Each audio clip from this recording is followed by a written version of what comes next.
అందరికీ నమస్కారం. ఒక గుర్రం స్వేచ్ఛగా 12 నెలలు తిరిగితే ఆ రాజు యొక్క సంతానానికి అడ్డుగా ఉన్న పాపం నశించింది. ఇది కథ కాదు. దశరథ మహారాజు గారు నిర్వహించిన అశ్వమేధ యాగం. చైత్రమాసంలో చిత్తా నక్షత్రంలో వచ్చిన పౌర్ణమి నాడు యాగాశ్వాన్ని ఉపస్తంభానికి కట్టి ప్రోక్షణ, స్నాపన, విమోచన కర్మలను శాస్త్రోక్తంగా నిర్వహించారు. అన్నీ పూర్తయ్యాక ఆ యాగాశ్వాన్ని స్వేచ్ఛగా విడిచిపెట్టారు. ఆ అశ్వం 12 నెలలు దేశాలు తిరుగుతూ సాగింది. దాని వెనుక మహాసూరుడైన వీరులు కాపలా కాస్తూ నడిచారు. ఎవరైనా అడ్డుకుంటే యుద్ధమే తుది నిర్ణయం. ఫాల్గుణ మాస అమావాస్య సమీపించగానే దశరథ మహారాజు గారు వశిష్ఠ మహర్షిని, ఋష్యశృంగ మహర్షిని పిలిచి యాగం ప్రారంభించమని వినయంగా కోరారు. దేశాల రాజులు, వేద బ్రాహ్మణులు, మహావిద్వాంసులు యాగానికి ఆహ్వానించబడ్డారు.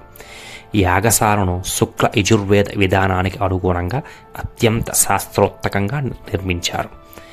మొత్తం 21 యూపస్తంభాలను పాతి ప్రతి స్తంభాన్ని మంత్రాలతో ప్రతిష్ఠించారు. యాగం చివరి దశలో యాగాశ్వాన్ని తిరిగి తీసుకువచ్చి యూపస్తంభానికి కట్టారు. పట్టమహిషి కౌసల్యాదేవి 3 కత్తులతో ఆ యాగాశ్వాన్ని వధించింది. ఆ రాత్రి కౌసల్యాదేవి ఆ యాగాశ్వం పక్కనే శయనించింది. యాగాశ్వ శరీరం నుండి బొడ్డు క్రింది భాగంలో ఉండే వపను తీసి అగ్నికి సమర్పిస్తారు. ఆ వప దహనమవుతుండగా వచ్చే ధూమాన్ని రాజు శ్వాస ద్వారా స్వీకరిస్తారు. ఇదే అశ్వమేధ యాగం యొక్క ప్రధాన విధానం.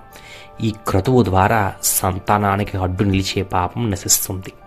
మరుసటి రోజు యాగానికి నిర్వహించిన ఋత్విక్కులకు రాజు తన భార్యలను దానంగా అర్పిస్తారు.